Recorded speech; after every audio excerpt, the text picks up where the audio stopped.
ओंकारेश्वर ज्योतिर्लिंग की कथा। ओंकारेश्वर ज्योतिर्लिंग मध्य प्रदेश के प्रसिद्ध शहर इंदौर के समीप स्थित है और यह शिवजी के 4 प्रमुख ज्योतिर्लिंगों में से एक है। यहाँ 2 रूपों में शिव की पूजा होती है, ओंकारेश्वर और ममलेश्वर। ओंकारेश्वर ज्योतिर्लिंग को शिव महापुराण में परमेश्वर लिंग कहा गया है। इसके प्रकट होने और स्थापना से जुड़ी कथा शिव पुराण में वर्णित है। शिव पुराण में वर्णित कथा। एक बार मुनि नारद ऋषि यात्रा करते हुए विंध्य पर्वत पर पहुंचे। विंध्य ने उनका आदर करते हुए पूजा की और गर्व से कहा, मैं सर्वगुण संपन्न हूँ, मेरे पास किसी वस्तु की कमी नहीं है।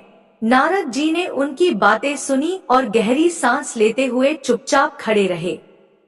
विंध्य ने नारद जी से पूछा, क्या कमी दिखाई दी? आपने लंबी सांस क्यों खींची? नारद जी ने उत्तर दिया, तुम्हारे पास सब कुछ है, लेकिन मेरु पर्वत तुमसे कहीं ऊंचा है, जिसके शिखर देवताओं के लोकों तक पहुंचते हैं। मुझे लगता है कि तुम्हारे शिखर कभी वहां तक नहीं पहुंच पाएंगे। यह सुनकर विंध्य ने दुखी होकर निर्णय लिया कि वह भगवान शिव की पूजा करेगा। विंध्य पर्वत ने भगवान शिव की आराधना शुरू की और ओंकारेश्वर क्षेत्र में पार्थिव शिवलिंग मिट्टी से बना की स्थापना की। वह 6 महीने तक लगातार शिव की पूजा करता रहा।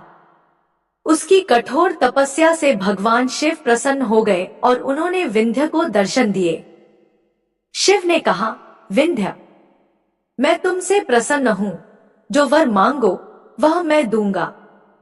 विंध्य ने निवेदन किया, हे महेश्वर, मुझे वह बुद्धि प्रदान करें जिससे हमारे कार्य की सिद्धि हो। भगवान शिव ने उसे बुद्धि का वरदान दिया और कहा, तुम जैसा चाहो वैसा कार्य कर सकते हो, मैं तुम्हारे साथ हूँ। इसके बाद देवगण और ऋषिगण भी वहां पहुंचे और भगवान शिव से प्रार्थना की, प्रभु, आप यहाँ स्थायी रूप से निवास करें।